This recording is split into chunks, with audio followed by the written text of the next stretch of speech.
So people start emailing me. Church members, pastor, you believe God hates sinners? People in the city emailing me not so kindly. You're preaching hatred there. And this is one of those places where I, like many of you, can find yourself in a bit of trouble for quoting the Bible. Does God hate sinners? Listen to Psalm chapter 5, verse 5 and 6. The boastful shall not stand before your eyes. You, God, you hate all evildoers. You destroy those who speak lies. The Lord abhors the bloodthirsty and deceitful man. Ha! Maybe I should have said abhor. Maybe that's a better word. No. You misread. God doesn't hate sinners. He abhors them and destroys them. Could you quote me on that, please? But it's not isolated in Scripture. 14 times in the first 50 Psalms alone, we see God's hatred toward the sinner, His wrath toward the liar, and so on. And it's not just Old Testament, it's New Testament. In John chapter 3, that chapter where we have one of the most famous verses about God's love, we also have one of the most neglected verses about God's wrath. And so, begs the question, is it true that God hates the sin but loves the sinner?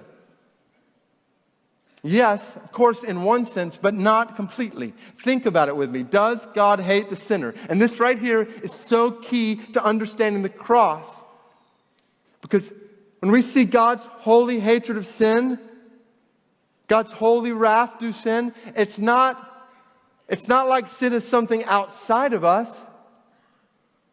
We have this tendency to think when Jesus went to the cross, He died for my lusting and my lying and my cheating or my doing this or that, as if sin is outside of us. The reality is, sin is at the core of who we are.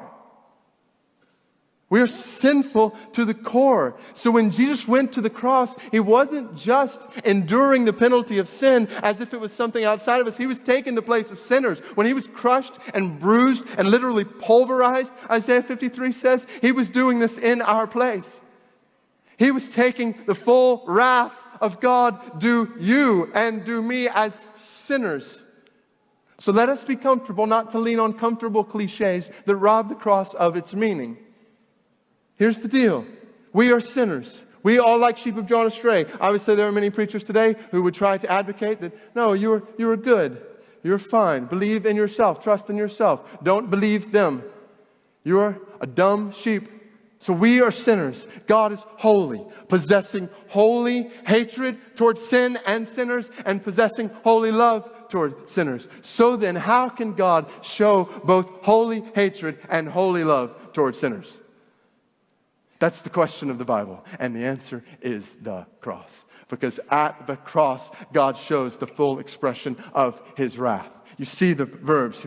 He was wounded. He was crushed, chastised, stripes. The Lord has laid on Him the iniquity of us all. He was crushed for sin and sinners. And at the same time, He did this for sinners. So, does God hate sinners? Yes. Look at the cross. Does God love sinners? Absolutely. Look at the cross.